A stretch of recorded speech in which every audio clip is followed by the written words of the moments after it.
So hi guys, hope you all are good.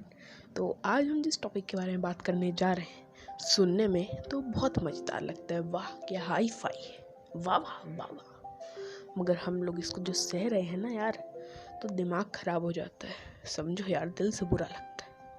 तो चलिए राजू भैया इंट्रो लगाइए, फिर आगे बढ़ते हैं।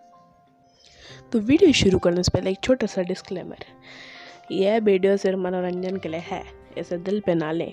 और अगर कोई टीचर या कोई और इसे दिल पे लेता है तो अपने बचपन के स्कूल के दिन याद कर लें। तो भी आपको इससे बुरा लगता है तो अपने बचपन के वो दिन याद कर लें जब टीचर कुछ पूछती नहीं थी, सीधे संटी से मारा करती थी।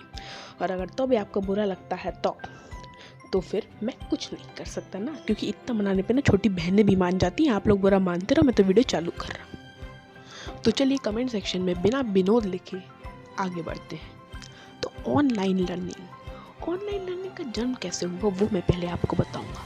एक बार 3 अगस्त 2013 के दिन दुनिया के किसी कोने में कोई महानुभाव आदमी एकदम अपने मज़े में जी रहा था।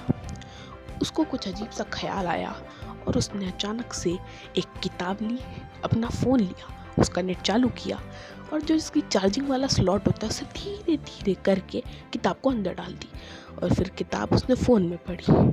तो ऐसे जन्म हुआ द ग्रेट ऑनलाइन लर्निंग का। सॉरी सस्ते इफेक्ट्स के लिए। तो हम लोग आजकल ऑनलाइन लर्निंग क्यों इस्तेमाल कर रहे हैं, आप सभी तो जानते होंगे। जैसे कि कोरोना वायरस फैल गया है। और कोरोना वायरस क्या है वो तो आपको याद होगा, हमारी एक आंटी थी जो हमें बताई थी, आपको याद ही होगा कि कोरोना वायरस क्या होता है। लगभग 6 इंच बड़ा होता है, हमारी हथेली जितना, गोल गोल लाल और नीले रंग का। जो भी उसके पास जाता है उसे पकड़ लेता है। तो जैसे कि हमारे देश में कुछ प्राणियों की कमी नहीं है, तो वैसे ही जब हमारे स्कूल में भी ऑनलाइन लर्निंग शुरू हुई तो अलग अलग प्रकार के प्राणी मिले। तो पहले प्राणी हैं बुद्धिजीवी प्राणी, जिन्हें टॉपर्स भी कहा जाता है। इन लोग को दूसरों की ज़िंदगी में उंगली करने का बहुत शौक है। अगर मैंने कोई गलत आंसर दिया, उंगली, मेरे दोस्त ने कोई गलत आंसर दिया, उंगली, टीचर ने गलती से कोई गलत आंसर दिया, उंगली। और इनको यार ऐसे क्लास अटेंड करनी है, मतलब अगर मैम की आवाज़ नहीं आ रही, हम लोग अच्छे बच्चे, हम लोग कॉम्प्रोमाइज़ कर लेते हैं, हम लोग सह लेंगे भाई, मगर नहीं, ma'am your voice is not audible to us, ऐसे अंग्रेजी में कहते हैं जो हम लोग को समझ में भी नहीं आता। तो हमारी इज्जत का हो जाता है भाजी पाला। तो हम लोग धीमे से कह देते हैं यस मैम, सेम हियर। तो टॉपर्स लोग को मज़ा बहुत आता है हमारी ज़िंदगी से खेलने में। और उसके बाद आते हैं सामान्य प्राणी, जिन्हें एवरेज या गुड स्टूडेंट्स भी कहा जाता है, जिनमें हम भी आते हैं। तो भाई सामान्य प्राणी हम और आप हैं। क्लास हुई तो अटेंड कर लेंगे, नहीं हुई तो नहीं करेंगे। अगर टीचर कोई क्वेश्चन पूछी, बनेगा तो आंसर दे देंगे, नहीं बनेगा तो बोल देंगे सॉरी हमें आंसर नहीं आता। तो अब हम बात करेंगे अति बुद्धिजीवी प्राणियों की, और ये सबसे महान प्राणी होते हैं। और इनमें भी 3 प्रकार हैं। पहला प्रकार, इन लोग को क्लास अटेंड करने से कोई मतलब नहीं, भाड़ में जाए, ना क्लास अटेंड करना ना कोई और काम करना। और अगर गलती से कोई टीचर पूछ लिया कि तुम क्लास क्यों नहीं अटेंड करते हो, तो मैम नेटवर्क प्रॉब्लम रहता है इसलिए नहीं कर पाते। उसके बाद आते हैं दूसरे अति बुद्धिजीवी प्राणी। ये मैसेज कौन भेज रहा है बार बार। चलो अपन लोग तो आगे बढ़ते हैं। सॉरी दोस्तों, मैसेज आ गए थे यार, अब क्या करें, मैं हूँ बड़ा आदमी, दूसरे लोग समझते हैं ये मैसेज भेजते रहते हैं, सबका जवाब थोड़ा ना दे सकते हैं हम। ये राजू भैया सबको बोल कोई मैसेज ना करे, ठीक है ना बाबा। तो हम लोग बात कर रहे थे दूसरे नंबर पे अति बुद्धिजीवी प्राणी की। तो दूसरे नंबर पे कुछ ऐसे प्राणी होते हैं जो क्लास तो अटेंड करेंगे, अपनी शक्ल दिखाएंगे, अटेंडेंस बॉक्स में अपना नाम लिखेंगे, चले जाएंगे।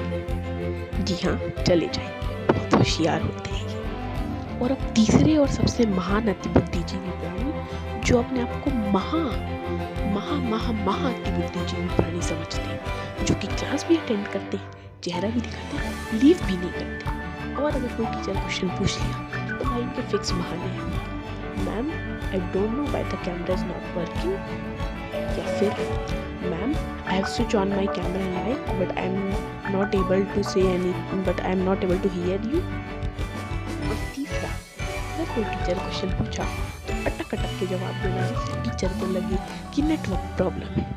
मगर पता है, जैसा फिल्टर कॉपी के वीडियो में हम लोग ने देखा है ना, अटक के जवाब देने से कुछ नहीं होता। 99% टीचर्स समझ जाती हैं कि ये बच्चा मेरे को उल्लू बना रहा है, और कोई 1% टीचर होंगे जो आत्माराम तुकाराम भिड़े के ज़माने में होंगे, वो लोग नहीं समझ पाते और बोलते हैं कोई नहीं बेटा, नेटवर्क प्रॉब्लम। तो जब हमने बुद्धिजीवी प्राणियों की बात कर ही ली है, तो अब बात करते हैं बुद्धिजीवी प्राणियों के सामने रिएक्शन देने वाली टीचर्स जो अलग अलग प्रकार से अलग अलग बुद्धिजीवी प्राणियों को हैंडल करती है। तो चलिए आगे बढ़ते हैं। तो देखो यार, हम स्टूडेंट्स का क्या कर्तव्य है कि मस्ती करना, मज़े करना, टीचर को डिस्टर्ब करना, दोस्तों से बातें करना, भले वो वर्चुअल क्लास हो या असली क्लास।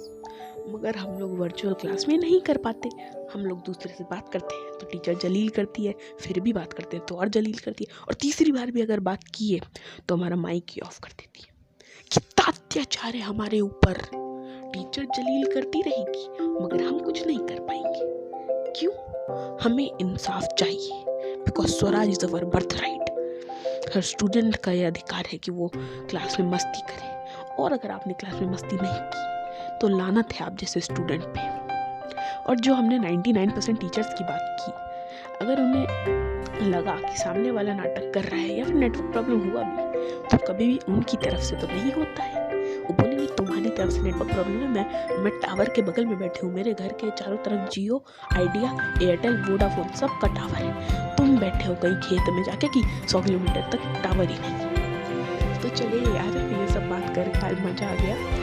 तो आप मुझे कमेंट बॉक्स में बताइए कि आप इनमें से कौन से प्राणी हैं, कौन से स्टूडेंट हैं, और ये भी बताइए कि आपको ये वीडियो कैसा लगा। अगले वीडियो में